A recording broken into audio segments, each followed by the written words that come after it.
Tatlong inumin na mas nakakapagpauhaw sa'yo. Sa panahon ng tag-init, prone po tayo ma-dehydrate pero hindi tayo aware na yung mga iniinom po pala natin ay mas nakakapagpauhaw pa.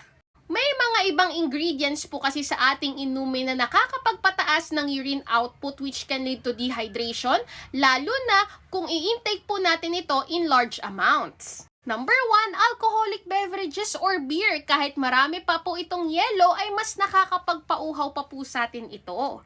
Dahil every time na nagtitake po tayo ng alcohol ay nababago din ang fluid balance dahil nababawasan po ang pag-secrete ng vasopressin. Ang vasopressin po ay isang hormone na nagre-regulate ng ating urine output. Number 2, energy drinks. Dahil ang ilan sa mga energy drinks ay naglalaman ng caffeine na nagpapataas ng ating urine output. Ang iba pa nga pong energy drinks ay naglalaman ng taurine which is a compound with diuretic effects dahil kailangan po ito ng mga athletes for their energy.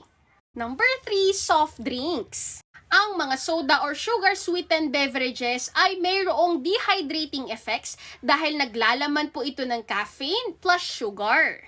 At the same time, mataas din po ang risk nila magkaroon ng mga kidney injury, kaya naman learn to listen to your body. Dapat alam po natin ang signs and symptoms of dehydration na nabanggit ko na po sa nauna kong video. At matutong uminom ng maraming water. Mas maganda nga po sa 1 litro ay lagyan ng kalahating lemon or mas maganda kung ito po ay electrolyte-enriched water katulad na lang ng buko juice. Prevention is always better than cure. Stay healthy po!